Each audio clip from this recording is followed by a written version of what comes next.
जब हम महंगे फ़ोन्स की बात करते हैं तो हमारे दिमाग में क्या आता है?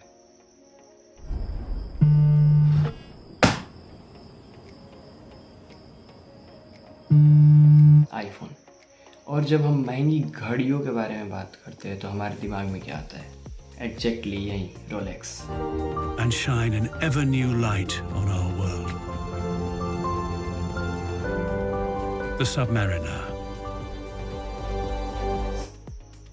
रोलेक्स एक ब्रांड नहीं, एक स्टेटस सिंबल है और इसके बारे में ही आज ये वीडियो है। आज बहुत ही डिटेल में रोलेक्स पे एक केस स्टडी करेंगे। रोलेक्स कैसे बना, कैसे स्टेबल हुआ और कैसे इसने अपनी जायंट ब्रांड बिल्डिंग की, कैसे इसने अपनी मार्केटिंग की, हर चीज़ों को स्टेप बाय स्टेप समझेंगे। और इस वीडियो को एंड में मैंने 3 ऐसे फैक्ट बता रखे हैं जो आपको डेफिनेटली नहीं पता होंगे और बहुत ही मज़ेदार फैक्ट है। तो इस वीडियो को एंड तक देखिए। चलिए शुरू करते हैं एक छोटे से इंट्रो के बाद।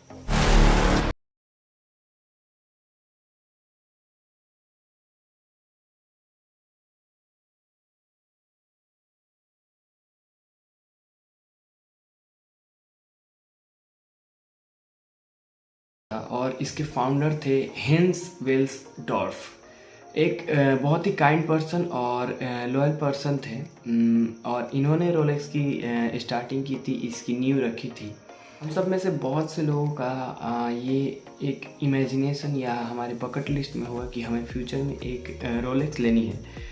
और रोलेक्स एक ब्रांड नहीं, एक स्टेटस सिंबल है जो ये दर्शाता है, ये दिखाता है कि आपने लाइफ में कुछ अचीव किया है, आपने लाइफ में कुछ गोल को अचीव किया है, जो एक क्रेडिट देता है कि आपने एक रोलेक्स पहन रखी है। रोलेक्स एक्चुअली इंग्लैंड में स्टार्ट हुआ था, बट कुछ प्रॉब्लम्स की वजह से इन्होंने 1910 में अपनी कंपनी को स्विट्ज़रलैंड शिफ्ट कर दिया। स्विट्ज़रलैंड आने के बाद रोलेक्स एक स्टेबल ब्रांड नहीं था और इसमें कई चेंजेस करने के बाद हेंस वेल्सडॉर्फ ने बहुत से इन्वेंशंस और इसमें चेंजेस करने के बाद इसे मार्केट फिट बनाया। और ये एक प्रोडक्ट ऐसा था जो एक लग्जरी सिंबल को स्टेटस की तरह दिखाता था। ये तो बात हो गई कि रोलेक्स कैसे मार्केट फिट बना, कैसे मार्केट स्टेबल बना। मार्केट फिट होने के बाद क्या, मार्केट फिट होने के बाद आती है मार्केटिंग।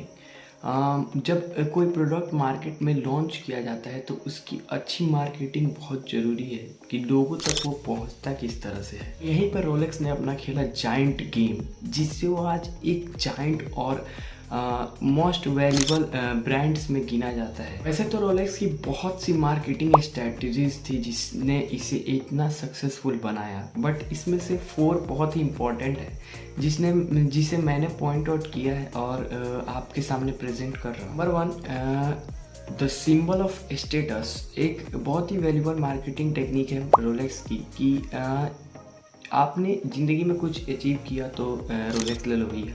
अगर किसी कंपनी में आपका प्रमोशन हुआ एक हाई लेवल पे तो कंपनी आपको रोलेक्स देगी। और अगर आप कहीं से पढ़ के आ रहे हैं, किसी बिजनेस फैमिली में अपना फैमिली का बिजनेस ज्वाइन करते हैं तो फैमिली आपको एक एज अ रिवॉर्ड एक रोलेक्स गिफ्ट करेगी कि आप भैया हमारे घर के बिजनेस में आ रहे हो तो ये लो आपका रोलेक्स। इससे रोलेक्स को बहुत ही एडवांटेज मिला और रोलेक्स एक स्टेटस की तरह बैठ गया लोगों के कि कोई भी अचीवमेंट के ऊपर एक रोलेक्स तो बनती है भाई, कि अगर कोई भी अचीवमेंट मैंने किया तो उस पर एक रोलेक्स तो बनती ही बनती है। Number 2, become limited become more valuable. ये एक पॉइंट नंबर 2 है रोलेक्स की मार्केटिंग का, जिसे मैंने पॉइंट आउट किया है। चलो पहले एक एग्जांपल देखते हैं। मान लो रोलेक्स आपको हर दुकान में इजीली अवेलेबल मिल जाए और उसकी कॉस्टिंग भी बहुत लो हो जाए, तो उसकी आप क्या वैल्यू करेंगे? कुछ नहीं, नेग्लेजिबल। उसकी कोई वैल्यू नहीं रह जाएगी। तो ये चीज़ रोलेक्स के जो फाउंडर्स थे वो इस बात को बहुत बखूबी जानते थे और इसका प्रॉफिट उन्होंने बहुत बेहतरीन तरीके से उठाया और उन्होंने लिमिटेड एडिशन वॉच बनानी शुरू की। इसलिए आज भी जो रोलेक्स की स्टोर्स है वो आपको बड़े बड़े मॉल्स, बड़े बड़े एक्सक्लूसिव प्लेसेस पे देखने को मिलेंगे। ऐसे ही नॉर्मल प्लेसेस पे इजीली अवेलेबल नहीं होते हैं। और ये पॉइंट एक रोलेक्स को फिर से एक बहुत ही वैल्यूबल और रिच ब्रांड बना देता है। रोलेक्स हमेशा अपनी घड़ियों में कुछ नया इन्वेंट करते रहता है, या वो डिजाइन हो या फिर उसके फीचर्स हो, वो हमेशा कुछ नया लाते रहता है। तो इससे लोगों में उसका इंटरेस्ट बना रहता है। कभी भी ऑडियंस को वो यूजलेस या इंटरेस्टलेस नहीं लगता, और हमेशा उसकी फ्री की मार्केटिंग होती रहती है। रोलेक्स की टारगेट ऑडियंस कौन है? कौन लोग रोलेक्स खरीदते हैं? इलीट क्लास, जो सबसे अमीर लोग हैं, जिनके पास बड़े बड़े घर, बड़ी बड़ी गाड़ियाँ होती हैं। तो वो कौन सा स्पोर्ट्स पसंद करते हैं? एक्सक्लूसिवली वो कौन सा स्पोर्ट्स पसंद करते हैं? जो स्पोर्ट्स बहुत महंगे होते हैं। जहाँ भी लग्जरी आता है वहाँ रोलेक्स स्पॉन्सरशिप करता है। जैसे पोलो हो गया, उसके बाद से वो बहुत से रेसिंग्स में अपना स्पॉन्सरशिप देता है, जिससे रोलेक्स अपने टारगेट ऑडियंस को डायरेक्ट टारगेट करता है, और इससे उसकी सेल भी बढ़ती है। और प्रीवियस ईयर्स में उसकी सेल 15% से इसी मार्केटिंग की वजह से बढ़ी है। अगर आप अभी तक इस वीडियो में यहाँ तक जुड़े हुए हैं तो आपको वो 3 फैक्ट बताने तो बहुत इम्पोर्टेंट है। नंबर 1, रोलेक्स फर्स्ट ऐसी कंपनी थी जिसने रिस्ट वॉच बनाया था। पहले के लोग अपने पॉकेट्स में, अपने हिप पे वॉचेस को बांधते थे और रखते थे। तो रोलेक्स वालों ने सोचा कि इसे थोड़ा सा चेंज करते और हम लोग रिस्ट पे, कलाइयों पे अपने घड़ी को बांधेंगे। और रोलेक्स पहली कंपनी बनी जिसने रिस्ट वॉच का इन्वेंशन किया था।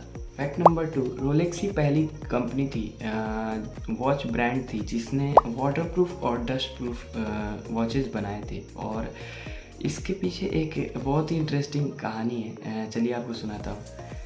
एक इंग्लिश स्विमर थी, मर्सिडीज गिजेल, और वो इंग्लिश चैनल को क्रॉस करने वाली थी। 10 घंटे की इंग्लिश चैनल को क्रॉस करने वाली थी। रोलेक्स वालों ने बोला कि आप तो स्विम कर ही रहे हो, हमारी रोलेक्स पहन जाओ। तो उन्होंने रोलेक्स पहन लिया, और 10 घंटे के बाद जब वो इंग्लिश चैनल को क्रॉस करके बाहर आई तो उन्होंने देखा कि रोलेक्स परफेक्टली वर्क कर रहा था और एकदम एक्यूरेट पिन पॉइंट टाइमिंग बता रहा था। तो लोगों ने देखा कि अरे यार, ये तो वाटरप्रूफ घड़ी है। ऐसे ही कोई ग्रुप जा रहा था माउंट एवरेस्ट को अचीव करने। तो उन्होंने बोला कि आप लोग अचीव करने जा ही रहे हो तो हमारी रोलेक्स पहन जाओ। और जब वो अचीव करके वापस आए तो उन्होंने देखा कि रोलेक्स परफेक्टली वर्क कर रही थी, पिन पॉइंट टाइमिंग बता रही थी। तो लोगों ने देखा तो बोला कि अरे ये तो डस्ट प्रूफ है यार, माउंट एवरेस्ट को भी झेल कर चली है ये घड़ी। तो ऐसे उन्होंने लोगों के बीच ट्रस्ट बिल्ड किया, और इससे उन लोगों की फ्री की मार्केटिंग भी हुई। नंबर 3, और बहुत इंटरेस्टिंग और बहुत ही कम लोगों को पता होगा कि रोलेक्स एक कंपनी नहीं है। ये सुनकर आपको बहुत सदमा लगेगा, और बहुत से लोग कमेंट मिल गए कि भैया क्या है। तो रोलेक्स एक चैरिटी है, और ये डोनेशन करता है, लोगों को हेल्प करता है। एनजीओ है एक, हेंसडॉर्फ विल्फ नाम का। जब उनका डेथ हुआ तो उनकी वाइफ पहले ही डेथ हो चुका था उनका, तो उन्होंने एक चैरिटी ओपन कर दिया, जिससे रोलेक्स की जितनी भी अर्निंग होती है उन्हें कोई टैक्स नहीं देना पड़ता, और वो मार्केटिंग में कुछ पैसा खर्च करते हैं और बाकी का पैसा चैरिटी में डोनेट करते हैं और गुडविल्स के लिए यूज करते हैं। और इसी के साथ इस वीडियो को एंड करते हैं। वीडियो अच्छा लगा हो, एक भी पॉइंट आपको अच्छा लगा हो तो वीडियो को एक लाइक करना और चैनल को सब्सक्राइब करना, और कमेंट में एक प्यारा सा मैसेज देना कि मुझे मोटिवेशन मिले कि फ्यूचर में ऐसी केस स्टडीज़ लाता रहूं। और अपना फेवरेट पार्ट भी कमेंट कर देना। जय हिंद, जय भारत।